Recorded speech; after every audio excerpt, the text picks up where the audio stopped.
Hey folks, welcome back to the Beer Ranch Garage, and as always, if it's your first time here, welcome to the Beer Ranch Garage. I thought I'd bring you in today. I was actually in the middle of a different project, but I thought I'd bring you in today, share a little bit of my frustration and a little bit of my misery, I guess. It's one of those projects that I got kicked in the in the back end because I messed up. It just so happens that I keep having these kinds of experiences with Audis. I don't know what it is with working on Audis, but it seems like I can't ever do anything once. Anyway, so I'm actually working on this car right here. And what I was doing here, this is actually one of my cars. And what I was doing here is a bunch of different things, but I was replacing fuel injectors. And for this car and many other cars, to get at the fuel injectors, you have to remove the intake manifold. And the intake manifold on this car is a little bit of a pain in the butt. But went ahead, did the job, did everything, like trying to. First of all, I had to wait a couple of days with this thing taking up space in the garage because I was waiting on parts. Then when I got everything, I took a good chunk of the day yesterday. I took my time, did everything by the book with torque specs and fresh gaskets and seals and all that, and everything was together. And I was like, wow, I can just tell the engine looks good. I can't wait to start it up. Start it up, and I get rough running, and I get a couple codes. And I was like, oh, crap. One of the codes, there was two codes pertaining to fuel injector issues. And I was like, what the hell? And lo and behold, I shut the car off. I was like, I spent hours on this right now, and I'm not in the mood to mess with it. Went in the house, came back in. Went into the house, I came back out. And then I was like, okay, let's start trying to walk it down. Let's see what we can see with the fuel injector wiring. And so I start taking things off, and to the point where I can get access to the wires. And mind you, the wiring for the fuel injectors isn't like other cars where you can actually get at it. It is tucked way, way in and under. Once intake manifold's on, it's way, like you can't get it. You can't remove the injector harness without redoing all that. So I look on the wiring harness, and I see like a piece of it that's kind of like, I can't really move. I can get my finger on, but I can't really move. And then I was like, huh, that's weird. And then I look closer, and then I see that this piece right here is pinched under one of the mounting tubes for the intake manifold. I literally installed the intake manifold over the freaking wiring harness, and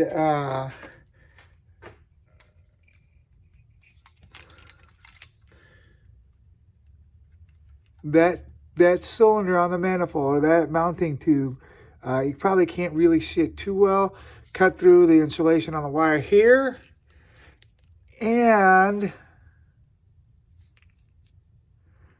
right here.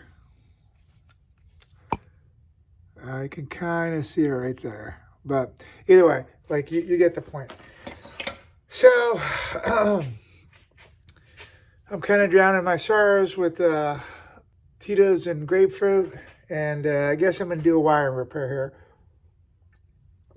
Luckily, because I hoard everything. Oh yeah, another point.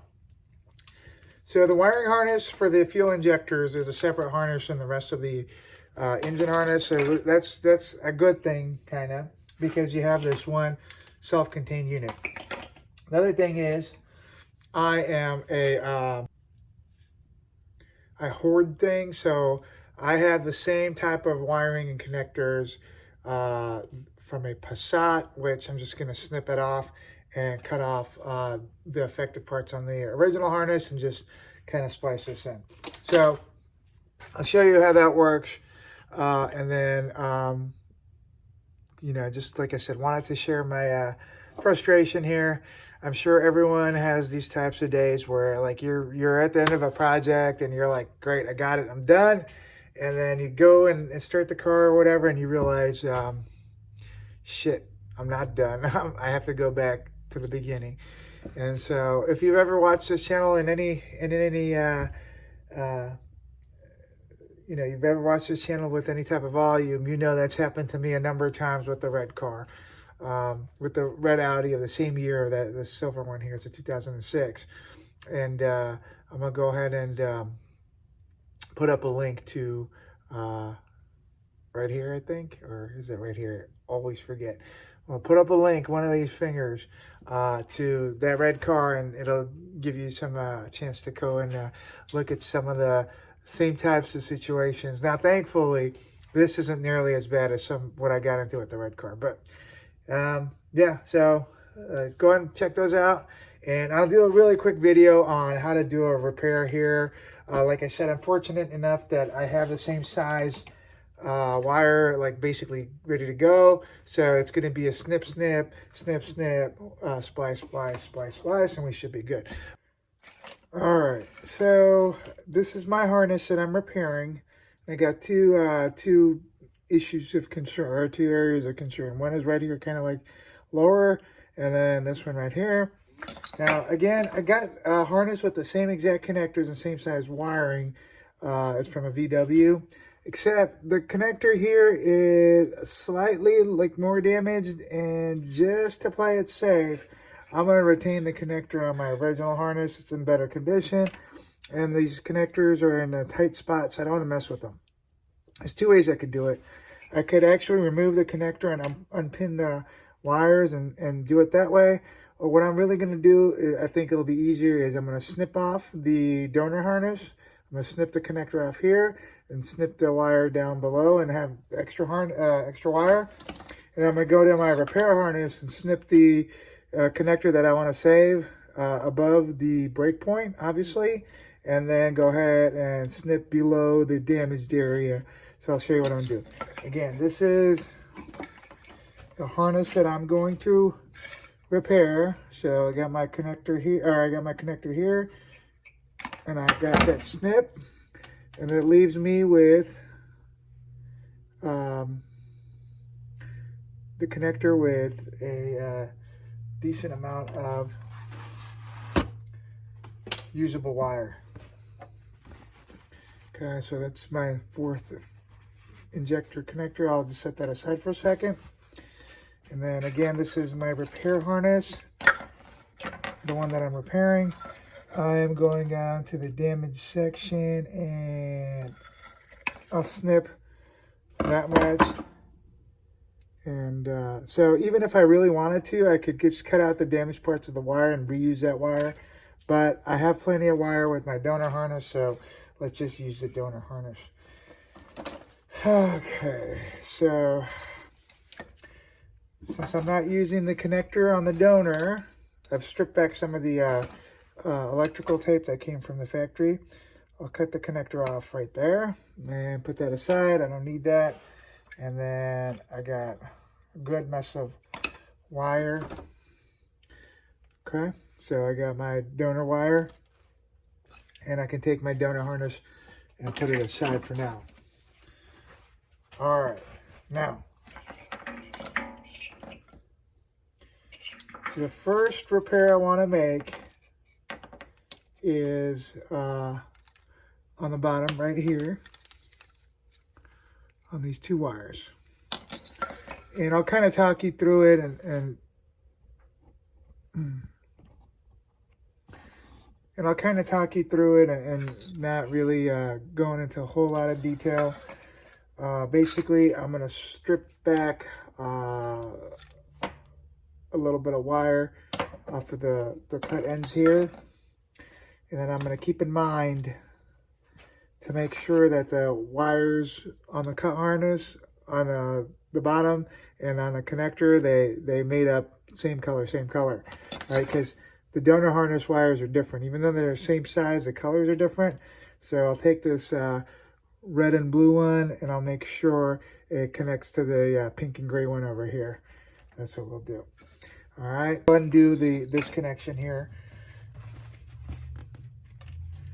Clean off our wires a bit. And I believe these are 14 gauge.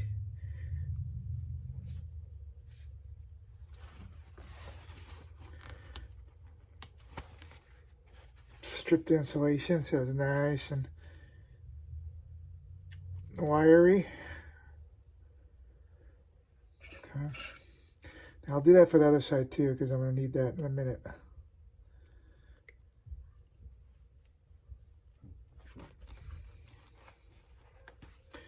Okay. So one wire prepped for wire repair. All right, I'm going to come back to my repair harness, and I'm going to have to do the same thing. I have to be a little bit more careful not to make any mistakes on this side, because if I make a mistake on cutting or stripping, I'll have to, it'll just make the repair harder. So go ahead and strip that.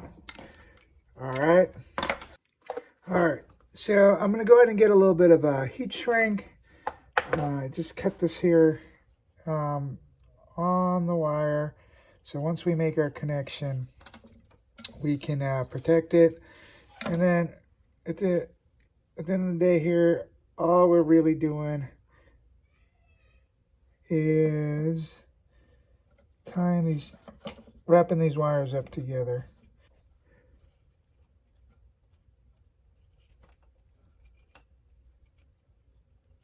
That, and we'll make this nice and twist and twist. All right, so basically we twisted that wire together. All right, not the prettiest thing in the world, but we're gonna go ahead and add some soldering paste.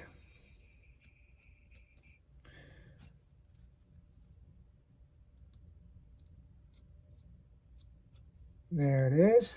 Oops, got it on a little bit of the heat shrink. And then we're going to use our butane-powered torch here.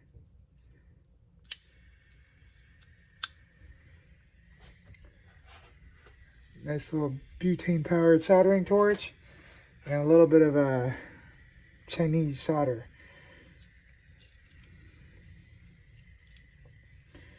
And give it a minute to warm up. All right, so now that we got our torch nice and hot, our gas-powered torch, we can kind of come down here and get some solder in there. Nice and nicely done. All right, very good. That looks good, actually, very good. All right, I'm gonna call that a good solder.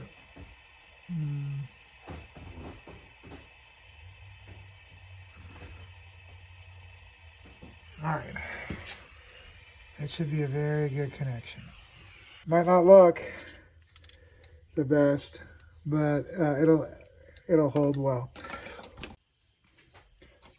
All right, so we'll do the other side as well, because that was a ugly, well, not ugly, but, you know, just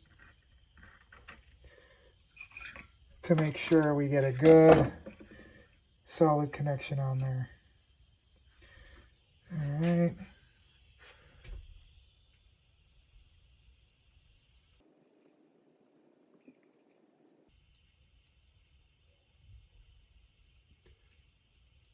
All right.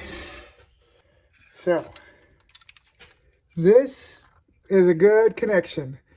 It looks like absolute butt, but it's a good connection.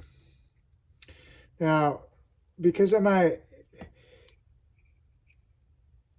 ham-handed soldering, I almost got the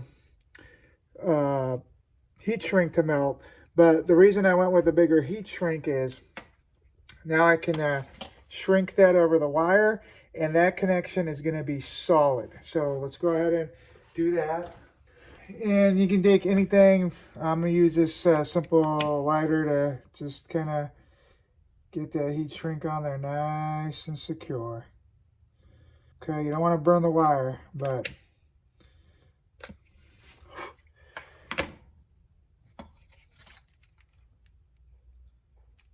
And that is a good connection.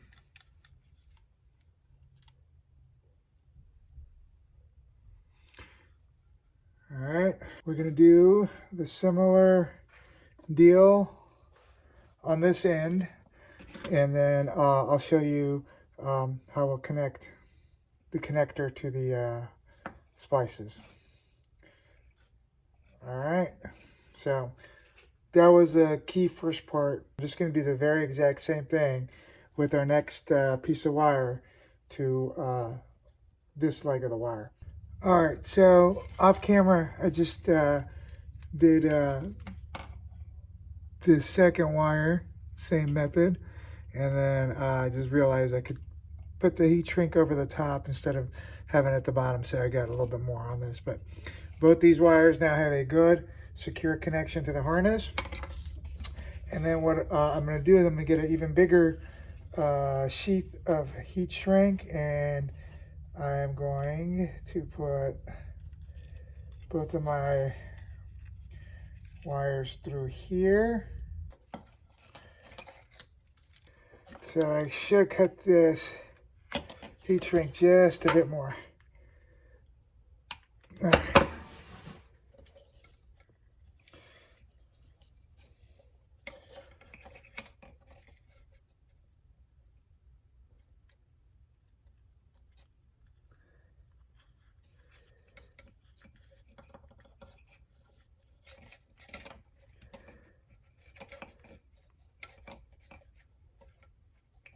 All right. Now,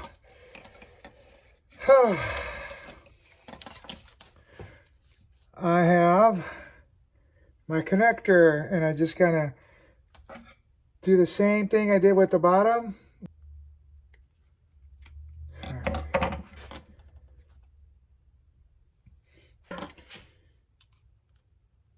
All right, just to be kind of safe, I'm going to use another set of heat shrink on this connector end.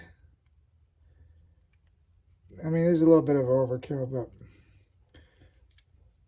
might as well, just to protect the splice. Not that you're going to really need it, but just to be thorough.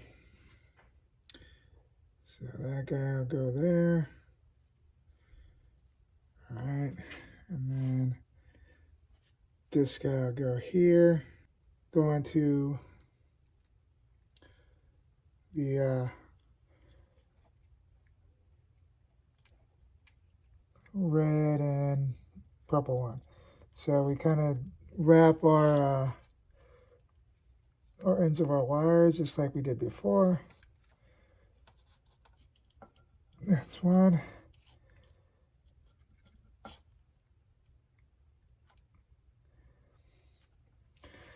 And then on this end, that's two.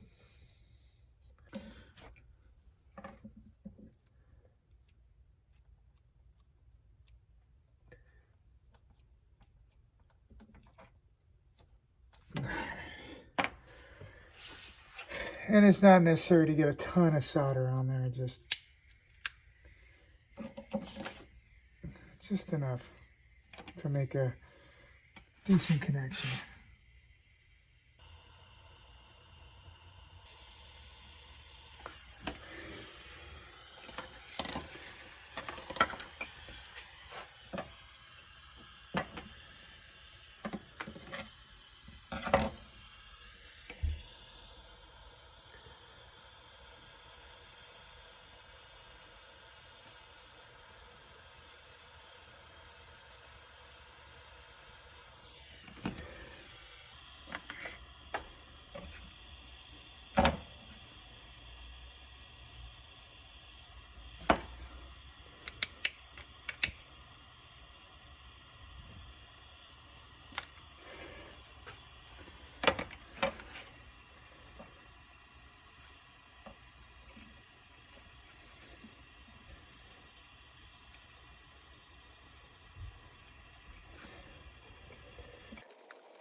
All right, well, we ended up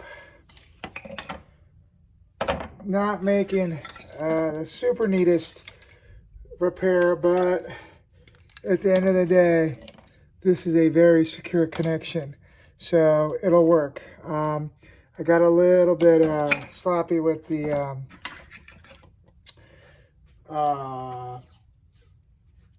heat shrink and didn't get it just the way I wanted it, but it's not the worst thing in the world. This harness lives under the intake manifold, so it's not going anywhere. But we don't have any exposed wires, we don't have any bare wires, we don't have any broken insulation. And this, despite its not great aesthetics, is really a quality repair. I won't say it's professional quality, but I'm sure that at most shops you're not going to get the level of diligence that we got right here. So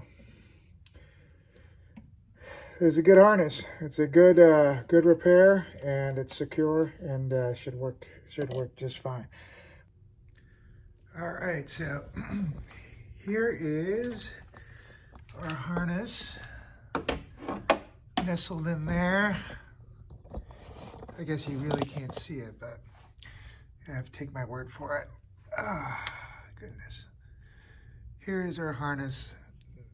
Well, again, you really can't see it. Nestled in there behind the throttle body and under the intake, but you see my point, right? Like you can't really get to it. That whole intake had to come off. So we'll give it a whirl, make sure everything is firing the way it should, and then we'll call it good.